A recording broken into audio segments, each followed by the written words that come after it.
When we refer to venous insufficiency, we're talking about a population of about 30 million adults in the U.S. that are affected by this condition.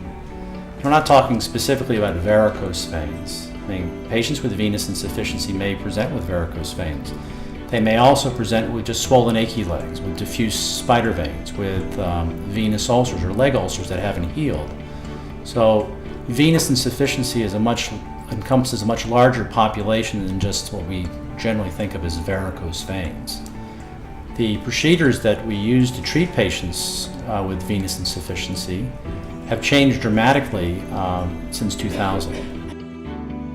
I had gone for several consults before this, but afterwards just never had enough confidence in going and having any type of procedure done, and so consequently I just put it off, and fortunately I did, because they came out with the new procedure that Dr. Magnet does, and I opted to go with that and have been very pleased with the outcome.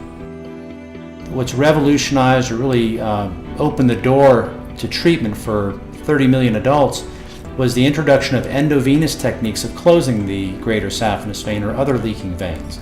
This was introduced by Venus Medical Technologies in 1999, received FDA approval, and this was a radiofrequency-based catheter system where we, through a small needle, can insert this catheter as far down as the ankle, usually at the mid-calf.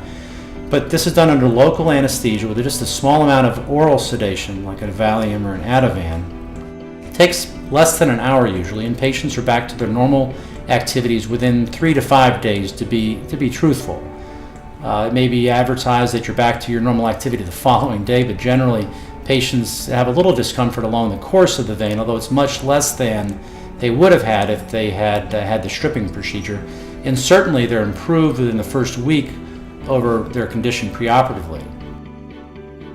There was really no recuperating time at all.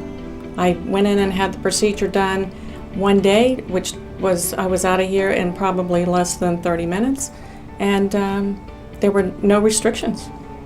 I think the most important thing is to be evaluated by somebody who specializes and really is dedicated to the evaluation, not just the treatment, but the thorough evaluation, logical evaluation, formulate a logical treatment plan, and then expertly execute that plan, perform it with good technique. When I walked into the office, I found it to be what I call very eclectic, especially for a doctor's office, especially not for a female doctor. You know, it was just very homey and very comfortable, and there was 1,000 interesting things to see that he's collected over the years. I was just fascinated by anybody who'd have this much interior design knowledge and be a doctor as well. So I found it very comforting. The whole environment's very comforting. The staff is excellent. I can honestly say I've not once hesitated in anything they've said or done. And I think the atmosphere of the office helps create that. It's like going to a spa. It really is, except this is not cosmetic. You know, mine was definitely not a cosmetic procedure. But that's what it feels like. It's a spa. Somebody's going to treat you really well. I've actually had the ropey veins, the varicose veins, probably for 15 or 20 years. My family, my mother, my grandmother, my brothers and sisters, it's just, mine is basically hereditary. I work out every day at the gym. I had to tape my leg up every day. I've been doing that for almost 4 years. At night it would ache and I'd have to tape it up, or the next morning it would swell. So there was mine was at the level of what is known as a bulging vein, and the valve had closed down, so it was collecting blood in one area. So it could have been potentially very dangerous. The last 4 years, I have not even worn shorts because I just thought that my legs just looked so bad. I do play tennis. I did have to wear tennis outfits, and I was a little self-conscious on the courts. It was nice to know I wasn't going to have to go under a general anesthetic. That was very important to me. I have had 5 surgeries and I don't really do well with that. So it was very nice to know I wouldn't be doing that. The medication they give you before the procedure is very relaxing. In all of the surgeries I've had, this is the only one where I've never suffered pain except before I had it done. There was no pain after I had it done whatsoever. My husband, who is a physician, had a patient of his come in and tell him about this procedure that she had done.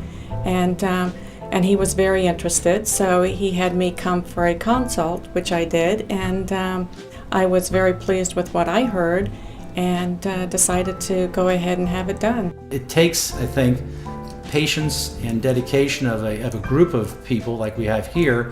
Collectively, we refer to ourselves as vein specialists. That includes myself, a vascular surgeon, J.T. Gerard, a registered vascular technologist, and the rest of the caring, compassionate, and professional staff we have here at Vein Specialists at Royal Palm Square. So that really, I've been asked the question before by others, is there a patient that you cannot help? And I ventured to say in the past, and I can say this with truth and sincerity now, that has not been a venous patient that we've seen that we could not offer some measure of improvement to. Even the patients who have had 3 to 4 or 5 operations or procedures done in the past, with a good ultrasound by an expert and experienced technologist, we can find where the residual problem is and fix it, usually with a catheter-based system that is done, again, under local anesthesia in the office setting, usually in less than an hour. I have no ropey looking veins, none of the bumpy veins anymore. My legs are now smooth, and the color is starting to disappear now, and it's like amazing. It's almost like a miracle. I would have never expected that to ever happen. Call Vein Specialists today at Royal Palm Square, 239-694-VEIN. That's 239-694-8346.